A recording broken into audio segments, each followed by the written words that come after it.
La presencia de un submarino en aguas chilenas fue aclarada por la Armada. A través de un comunicado, la entidad aseguró que no pertenece a la escuadra naval de ningún país vecino. También aseguraron que el contacto se realizó el 14 de mayo pasado, fuera del mar territorial, pero de igual manera se realizó un seguimiento hasta que este se alejó de la zona. Queremos conversar sobre este tema y para eso nos encontramos con el experto en defensa, Eduardo Santos. Eduardo, gracias por acompañarnos esta tarde. Buenas tardes, Mirna. Buenas tardes, Macarena. Gracias por invitarme. En primer lugar, ¿por qué se genera tanta sospecha o al menos genera tanto ruido la presencia de un submarino que estaba fuera de nuestro mar territorial? ¿Por qué eso genera alguna situación compleja para nosotros?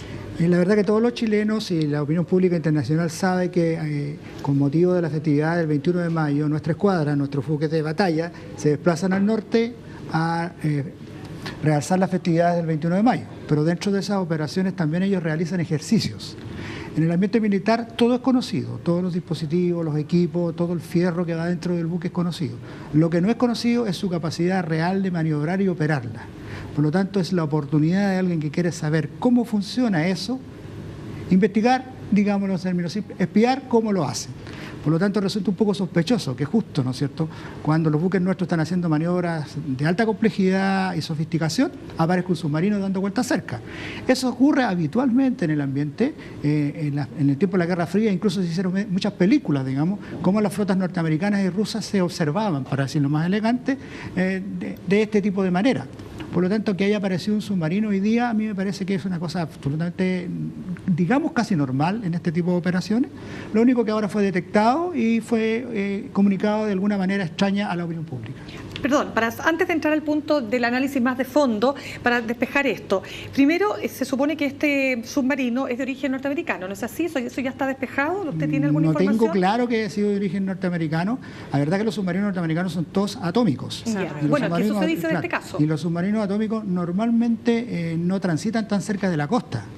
¿Ya? Estas no son rutas habituales de tránsito de un submarino. Ya que normalmente los submarinos atómicos se van de costa a costa, lo hacen a través del Canal de Panamá, ya, o van hacia el Pacífico a través de Hawái. Entonces, que haya transitado cerca de la costa, como aparentemente se quiere decirlo, extraño. Los submarinos atómicos necesitan de gran profundidad para operar adecuadamente de acuerdo a los sistemas de ventilación y enfriamiento de sus turbinas atómicas.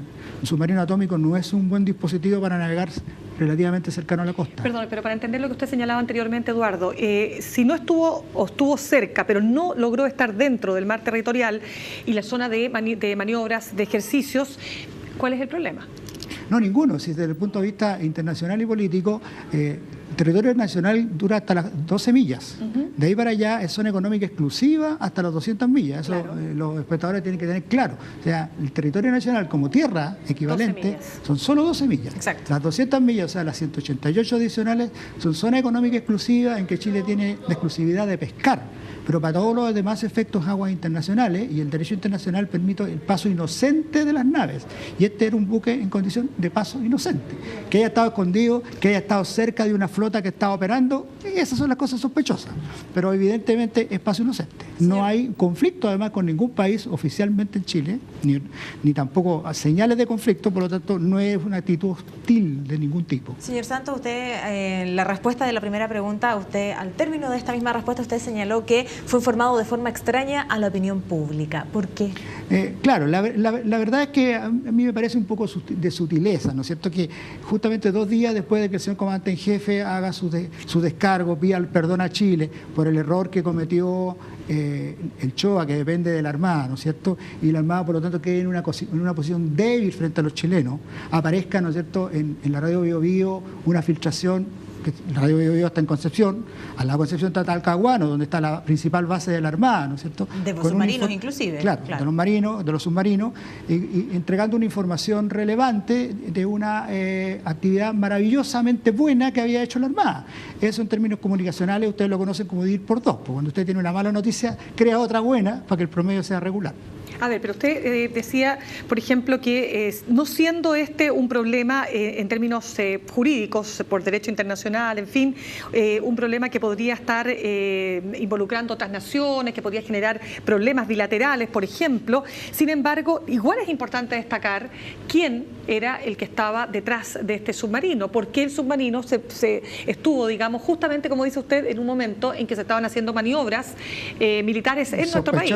Por eso le pregunto, ¿a dónde quiere apuntar usted finalmente? No, lo que quiero apuntar es decir, efectivamente que la Armada de Chile tiene que entregar la información correspondiente a los niveles que corresponda del Ejecutivo y del Legislativo. No todos los chilenos estamos en necesidad y conocimiento de conocer todo lo que ocurre en las operaciones militares.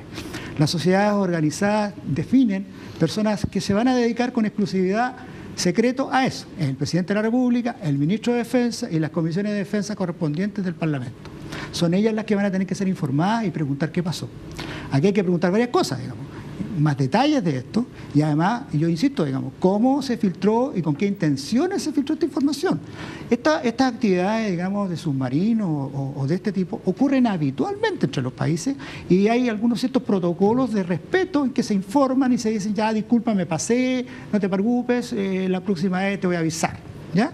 En la fábula chilena existen muchos recuerdos de esto, yo me recuerdo dos, por ejemplo, se habla que en los años 75 alrededor, ¿no es cierto?, cuando estábamos en una situación difícil con Perú, habrían encontrado un submarino peruano en la rada de Valparaíso y que le habrían tirado minas, digamos, cargas de profundidad.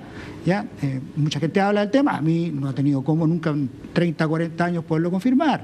Hace unos 10 años atrás también hubo otra noticia que apareció un submarino extraño en las costas de Tocopilla y al final resultó que era un submarino ecuatoriano que andaba haciendo ejercicio juntamente con la nave chilena. Entonces estas fábulas aparecen en Chile y en muchos otros países en forma habitual.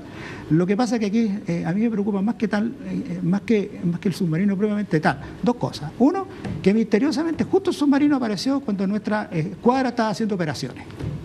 O sea, pueden haber 50 submarinos dando vueltas, pero no los van a pillar nunca. Un buque pesquero no los va a pillar nunca. Y lo otro, ¿cómo se filtró? Técnicamente, si nos puede explicar, es que hay sensores antisubmarinos que pueden detectar estos buques de la Escuadra Nacional, ¿cierto? ¿De esa manera se detecta la presencia de un submarino? Claro, lo que pasa Macarena, que hay una cosa que yo lo he dicho en la prensa hoy en la mañana, digamos, nosotros acabamos de incorporar en nuestra escuadra unos sonares de alta capacidad. Sonar es lo mismo que un radar, pero submarino, pero funciona en el ámbito de los sonidos. ¿Ya? Entonces estos sonares nuevos que se acaban de incorporar son de altísima tecnología, son los más modernos del mundo. Tan es así que la fragata Lynch nuestra fue invitada a la maniobra RIMPAX en Estados Unidos, en Hawái, el año pasado, y encabezó las operaciones antisubmarinas. O sea, era el buque que iba adelante de los buques norteamericanos, de los buques ingleses, de los buques japoneses, de los buques coreanos, chilenos. ¿Ya? Este buque tiene la mayor alta tecnología. Entonces, a lo mejor estos submarinos estaban testeando la verdadera capacidad de respuesta que tenían los chilenos y a lo mejor lo hacían todos los años, pero como nuestras capacidades eran más limitadas, el buque chileno no se alcanzaba a dar cuenta. Y ahora con esta supercapacidad lo detectó. Y usted dice cómo se filtró, dice usted. Claro, el segundo punto extraño es por qué se filtró justo ahora y cómo se filtró. Pues esta cosa debe haber sido algo normal, o sea que ninguno de nosotros nos debiéramos haber enterado, claro. O eventualmente el ministro de Defensa digamos, y los parlamentarios que correspondan lo deberían haber conocido, ¿ya? Pero aquí la cosa se filtró de una manera extraña. ¿Ya? Ahora, a lo mejor los chilenos no estamos acostumbrados a la transparencia que existe en otras partes del mundo. Entonces le damos un énfasis a un tema que la verdad que es casi habitual. Esto de que se anden observando las maniobras, como le digo, es totalmente habitual. Si uno conoce toda la tecnología militar, ¿ya? Yo le puedo hablar media hora de ese sonar, no lo conozco yo, pero todas las semanas leo catálogos, revistas, informes, ¿no es cierto?, informes de la Marina inglesa que están felices con ese sonar, etcétera. Todo maravilloso, pero uno no sabe la capacidad del sargento o del teniente que lo está operando. Y eso es lo que falta, y esa cosa se obtiene, ¿no es cierto?, de ese tipo de observación. Ahora, ¿cómo saber que era un buque americano o que era un buque inglés? Por ejemplo, podría haber sido un buque inglés, también tiene submarino atómico, que venía en tránsito de Malvinas. Los submarinos atómicos en general, la potencia atómica no informan del derrotero de sus buques, pero no me cabe duda que los ingleses por prudencia deben tener algún tipo de submarino atómico cercano a las Malvinas y los van rotando. Pero usted decía que no era posible un submarino atómico dada la cercanía que estuvo con nuestro mar lo que territorial. Pasa, pues. Mire, puede ser, pero que el azar de que justo estaba nuestra escuadra al lado es demasiado, so good to be true, como dicen los gringos, demasiado bueno para ser cierto. De acuerdo, pero perdona, no, es que estoy pensando, ¿a quién le podría interesar, si no fuera a nuestros vecinos, cómo estamos desarrollando nuestras maniobras militares? Por eso le digo que sin saber lo que ocurrió, porque yo no estaba ahí, no tengo cómo acceder a ello, a mí me parece que efectivamente podría haber sido un submarino de nuestros vecinos. Ahora, sin por favor precalificar, ¿no es cierto? Chile ha llegado a Perú 3 veces en los últimos 200 años. En 1823, ¿no es cierto?, cuando fue la Escuadra Libertadora, en el año 36, después en 1879. Entonces la defensa del Perú siempre es poner una pantalla para que no vuelvan los chilenos por mar. Siempre así. Han tenido una flota de submarinos tremendamente fuerte, siempre. ¿Ya? Y ahora la tienen, un poco más fuerte que antes. ¿Ya? Y yo recuerdo además, ¿no es cierto?, que el 80-90% de nuestro comercio se hace por mar. Y la línea de comunicación marítima es lo más importante que tiene Chile, su comercio en el mar. Y es lo más que hay que defender, porque de ahí depende nuestra vida hoy día. ¿Ya? Y el peor enemigo de una línea de comunicación marítima es un submarino. Entonces, eso está en una discusión de gato y ratón. Ahora, cuando llega a estas nuevas capacidades de la Armada chilena, cambiaron las reglas del juego. Porque ahora la supercapacidad que tiene nuestra fragata impide que los submarinos se acerquen. Esta supercapacidad del sonar 2087 es lo que tiene capacidad de lo que se llama stand-off. O sea, usted puede detectar al enemigo antes que él lo detecte a usted. Increíble. Y esa es la maravilla de todas partes.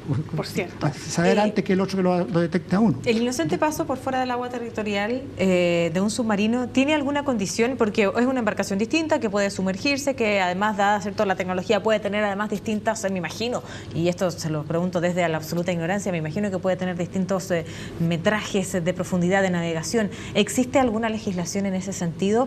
¿El tránsito de un submarino, por muy cerca que esté del agua territorial, tiene alguna legislación? ¿Tiene que circular a flote?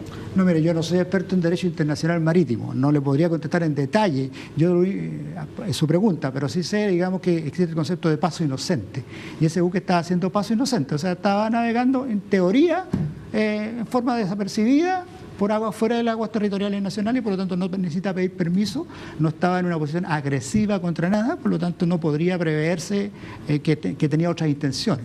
Si lo único extraño, ¿no es cierto?, es que justo se encontró con nuestra escuadra en el momento que todos sabíamos. Y en ese sentido, ¿qué efecto dice usted que puede tener esto en nuestra política interna? O sea, ¿qué relación tiene con nuestra política interna, con lo militar, lo que está pasando acá, lo doméstico? Mire, el problema aquí son básicamente desde el punto de vista interno es uno, es que aquí hay un problema de transparencia.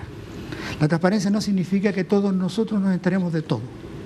Para eso hemos definido una estructura de país organizado que tiene un presidente, que tiene un Ministerio de Defensa y que tiene un Parlamento. Y que ellos se demuestren como el marido engañado, que sea lo último en saber qué está pasando. Yo no he escuchado hasta esta hora de la tarde una declaración del Ministerio de Defensa, por ejemplo, que son los conductores políticos de la situación, ¿ya? Entonces, eso me parece extraño, que el Parlamento diga, mire, no estábamos enterados, vamos a citar a estos señores para que nos expliquen qué pasó, pero es pos. Entonces, eso es un primer problema de política interna, de diseño de nuestra estructura jerárquica de gobierno que no funciona. Y una vez más, no funcionó. ¿Ya? Entonces, a eso me refiero. Y el otro, el tema, le digo, digamos, de esta extraña filtración, yo le llamo extraña, que de nuevo coincide demasiado. Mira, aquí hay dos coincidencias que son extrañas. Que justo este submarino haya coincidido con operaciones de la escuadra. Eso va por un carril. Es una coincidencia. Y además, segunda coincidencia, que la filtración se produjo 10 días después de que el buque estuviese en el encuentro con nuestros buques, además 2 días después de que el comandante en jefe reconociera, ¿no es cierto?, los errores de la Armada. Entonces, hay dos coincidencias que hay que explicarlas. Son solo coincidencias. ¿Y usted cómo se explica la segunda? No quiero prejuiciar, yo creo que son las instituciones las que tendrían que determinar, y el Ministerio de Defensa, por qué se filtró. Pero haga una interpretación, pues. Mire, la interpretación es obvia y evidente, ¿no es cierto? Y ya les explicaba recién, cuando hay un problema comunicacional, uno divide por dos. Siempre a uno le han enseñado que si un periodista le está haciendo una pregunta difícil, uno tiene que pegarle un codazo, digamos, o romperle la cámara, porque al final terminemos hablando de la cámara y no del problema que le quieren preguntar. Ustedes tienen más experiencia que yo en ese tema. Entonces, en ese tipo de cosas, ¿no es cierto?, el dividir por dos, que se llama en comunicaciones, me lo han enseñado ustedes mismas, sus colegas periodistas, funciona perfecto aquí, pues, porque en vez de estar hablando, digamos, de qué pasó con la Armada en el tsunami, estamos hablando de un submarino. ¿Usted cree que si es que el 21 de mayo el comandante en jefe de la Armada, señor Edmundo González, no hubiera pedido perdón, hoy día no estaríamos hablando del submarino? No sé, yo soy santo, pero no adivino, digamos. Ya, la verdad que no sé. Yo lo único que digo son dos coincidencias extrañas. Un submarino al lado de nuestro buque operando y además, ¿no es cierto?, una buena noticia después de un problema malo para la Armada. Y son dos coincidencias que el ministro de Defensa y los parlamentarios, el Congreso, va a tener que aclarar. Muy bien, Eduardo, queremos darle las gracias por habernos acompañado esta tarde. Gracias, Mirna, gracias, Macarena, y gracias a los espectadores.